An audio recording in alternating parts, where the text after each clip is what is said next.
नमस्कार मित्रों, मैं विकास शाक्य एक बार फिर से आप सबका स्वागत करता हूं अपने चैनल पर। और आज के इस वीडियो में हम ये सुनेंगे कि किस प्रकार से अर्जुन भगवान कृष्ण के विराट रूप को देखकर आश्चर्यचकित और भयभीत है। और इस भय में वो भगवान कृष्ण से पूछता है कि आखिर इस भयानक रूप का उद्देश्य क्या है, क्यों उन्होंने इतना भयानक रूप प्रकट किया है जिसे विराट रूप कहा जाता है। ये प्रश्न अर्जुन भगवान कृष्ण से 31वें श्लोक में पूछता है। ये 11वां अध्याय है जिसका टाइटल है विराट रूप दर्शन। तो 31वें श्लोक में अर्जुन का प्रश्न है और 32वें श्लोक में भगवान कृष्ण द्वारा अर्जुन के प्रश्न का उत्तर और उसका स्पष्टीकरण है। हम इसका व्याख्या और इसका अर्थ दोनों देखेंगे। मैं आपको बता दूं कि यह व्याख्या पूरी तरह से व्यक्तिगत रूप से मेरी समझ पर आधारित है, जिसमें कुछ त्रुटियां रह सकती हैं और जिसके लिए मैं क्षमा प्रार्थी रहूंगा। लेकिन ये सभी व्याख्याएं मैंने अपने ज्ञान के आधार पर जो कुछ भी मैंने पढ़ा और समझा है, उसके आधार पर मेरी तुच्छ बुद्धि ने जो भी इसका अर्थ निकाला है, उसी को सामने रखने का एक प्रयास है। आइए देखते हैं 31वें श्लोक में अर्जुन भगवान कृष्ण से क्या पूछता है। अर्जुन भगवान कृष्ण से पूछता है, हे देवेश, कृपया मुझे बताएं कि इतने उग्र रूप में आप कौन हैं। मैं आपको प्रणाम करता हूं। कृपया मुझ पर करुणा करें। आप समस्त सृष्टियों से पूर्व आदि भगवान हैं। मैं आपको जानना चाहता हूं और मैं आपकी प्रकृति और प्रयोजन को नहीं समझ पा रहा हूं। बाईं तरफ इसका अंग्रेजी ट्रांसलेशन है। जिन्हें उसको रेफर करना है वो कर सकते हैं। अर्जुन अब इस विराट रूप को देखकर भ्रमित हो रहा है। भगवान कृष्ण ने उसे अपना समझने योग्य रूप तो दिखा दिया, लेकिन अब इस रूप में ऊपर बताई गई इतनी गतिविधियों को देखकर अर्जुन समझ नहीं पा रहा कि आखिर ऐसा रूप प्रकट करने का क्या प्रयोजन है, जिसमें वो स्वाभाविक रूप से भीषण संहार करते दिखाई दे रहे हैं। वो ब्रह्मांडों को प्रकट और नष्ट करते दिख रहे हैं। अर्जुन रणभूमि में अपनों के प्रति मोहित था और युद्ध करने का निर्णय नहीं ले पा रहा था। इसलिए अर्जुन कदाचित यह भी समझना चाह रहा था कि आखिर उसकी वर्तमान समस्या का इस रूप से क्या संबंध है। इसलिए वह जानना चाहता है कि श्री कृष्ण के रूप में उनके परम मित्र आखिर वास्तव में कौन है। और जब इस प्रकृति की सभी गतिविधियों का नियंत्रण उनके ही हाथ है, तो निश्चित है यह महायुद्ध उनकी ही योजना है। अर्थात श्री कृष्ण को पता था कि सारी परिस्थितियां अंत में इसी रणभूमि में सबको खड़ा करेंगी। तो इससे यह भी साबित हो गया कि अर्जुन इन परिस्थितियों में से किसी भी प्रकार से बच ही नहीं सकता था। कुल मिलाकर अब उसे यह आभास तो कदाचित हो ही गया था कि वह वास्तव में एक कठपुतली ही रहा है और आगे भी कठपुतली की तरह ही अपने किरदार को निभाने के अलावा उसके हाथ में और कुछ नहीं है। इसलिए वह इन सब का प्रयोजन जानना चाहता है कि आखिर क्यों श्री कृष्ण ऐसा करवा रहे हैं। अब इसी अध्याय का 32वां श्लोक देखते हैं, जिसमें भगवान कृष्ण ने अर्जुन के प्रश्न का उत्तर दिया है। भगवान कृष्ण कहते हैं, मैं तीनों लोकों का क्षय करने वाला कालों का काल महाकाल हूं, जो इस जगत का संहार करने के लिए आता है।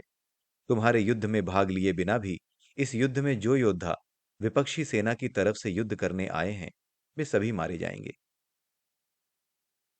भगवान कृष्ण इस श्लोक में अर्जुन को इस संसार में केवल एक पात्र या किरदार होने का आभास करवा रहे हैं। वे अर्जुन के माध्यम से हम सबकी इस गलतफहमी को दूर कर रहे हैं, जहां हम ये सोचने लगते हैं कि हम ही करने वाले हैं। संसार में प्रकृति के तीन गुणों का संतुलन जब भी बिगड़ता है, तो समस्त सृष्टि की शक्तियों का योग में स्थित यह रह पाना संभव नहीं रह जाता, जिससे प्रकृति का संतुलन बिगड़ता है।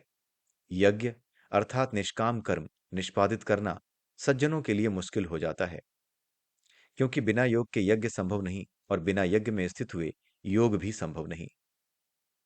यज्ञ कुछ और नहीं बल्कि एक ऐसा कर्म है जो प्रकृति के सभी नियमों को उसी के अनुसार चलाता रहता है।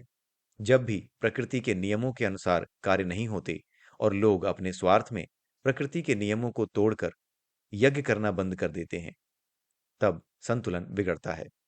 यज्ञ करने का अर्थ है प्रकृति से जो कुछ आपने जैसे लिया है, उसे उसी प्रकार वापस करना। लेकिन जब लोग स्वार्थी हो जाते हैं, जब लोग दुष्ट प्रकृति के हो जाते हैं, तो वह प्रकृति से लेते तो हैं, लेकिन उसे उसी रूप में सब कुछ वापस नहीं करते। इसलिए संतुलन प्रकृति का बिगड़ता चला जाता है। बिना योग के यज्ञ संभव नहीं और बिना यज्ञ में स्थित हुए योग भी संभव नहीं। योग का अर्थ है प्रकृति के साथ एक हो जाना, उसकी गतिविधियों के साथ एक हो जाना। और यज्ञ का अर्थ है उसकी गतिविधियों के साथ एक होने के लिए जिन कार्यों को संपन्न करना, जिस रूप में संपन्न करना आवश्यक है, उसे करना। उम्मीद करता हूं कि योग और यज्ञ के अर्थ को आप समझ पा रहे होंगे। योग से यज्ञ की स्थिति प्राप्त करने वाले ज्ञान योगी हैं। जो लोग योग्य से जो लोग योग से यज्ञ की स्थिति प्राप्त कर लेते हैं, योग के साधन से इस संसार में उस तरह के कार्य करते हैं कि ना तो वो संसार का नुकसान करें और ना ही अपना नुकसान करें और अपने लिए कुछ भी ना रोकें, अपने स्वार्थ के लिए कुछ भी ना रोकें, बल्कि जो कुछ उन्हें प्रकृति से मिल रहा है, उसे उसी रूप में वापस करें, तो ऐसे लोग ज्ञान योगी हैं। और जो लोग यज्ञ के माध्यम से, यानी कर्म को सही से करके, इस प्रकृति के साथ एक होने की कला जानते हैं, वो यज्ञ से योग को साधने वाले लोग होते हैं और ऐसे ही लोगों को कर्मयोगी कहा जाता है। जब जब ऐसी स्थिति आती है, तो स्वयं ईश्वरीय चेतना अपने नियम के अनुसार इसका संतुलन स्थापित करती है और इस संतुलन की स्थापना में किरदार रूपी मनुष्य और युद्ध में भाग लेने वाले अन्य जीव काल के हाथों पीस दिए जाते हैं। काल वही शक्ति है जो पदार्थों के क्षय की नियामक ऊर्जा है। काल कुछ और नहीं, बल्कि जितनी प्रकार की चीजें या जितनी प्रकार की वस्तुएं, जो कुछ भी इस संसार में, इस प्रकृति में उपलब्ध है, उसको लगातार क्षय करके उसे दूसरे रूप में परिवर्तित करने का कार्य करती हैं। इस प्रकृति में निरंतर निर्माण ही हो रहा है। हम कहते हैं कि हमारे शरीर का नाश हुआ, लेकिन हमारे शरीर के नाश के साथ ही एक नई चीज प्रकट हो गई। जो कुछ भी नई चीज प्रकट होती है, हमारे शरीर के जलने के माध्यम से जो राख प्रकट होती है, वो भी एक नई रचना है। और हमारे सभी तत्व पृथ्वी में विलीन होकर के कभी नदियों के जल के माध्यम से, कभी पोषक तत्वों के माध्यम से फसलों और फूलों में लहलहाने हैं।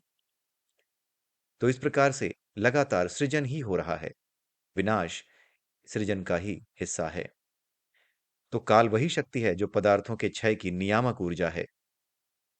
यह संपूर्ण ईश्वरीय ऊर्जा अपने आप में भले ही खिंचाव और रस्साकसी करती दिखे, लेकिन यह रखती स्वयं को संतुलन में ही है। जहां जितना अधिक खचाव, अर्थात जितना अधिक अधर्म होगा, वहां उतना बड़ा विनाश होगा। यही कारण है कि भगवान कृष्ण कह रहे हैं कि तुम यदि युद्ध में भाग नहीं भी लेते, तो भी नियमानुसार ये सारे विपक्षी योद्धा मारे ही जाएंगे, क्योंकि अब संतुलन को स्थापित करने के लिए विनाश यानी काल ही साधन के रूप में रह गया है। और तुम केवल इस साधन के निमित्त मात्र हो, जो अधर्मियों का विनाश मेरी प्रकृति के नियमों के अनुसार करने को विवश है। अर्थात अर्जुन विवश है युद्ध करने के लिए। वो जितने भी प्रश्न कर रहा है, उन प्रश्नों के उत्तर केवल और केवल हमारे और आपके भले के लिए ईश्वर द्वारा की जाने वाली एक लीला के अतिरिक्त और कुछ नहीं है। नमस्कार। जय श्री राम, जय श्री कृष्णा, जय श्री राधे।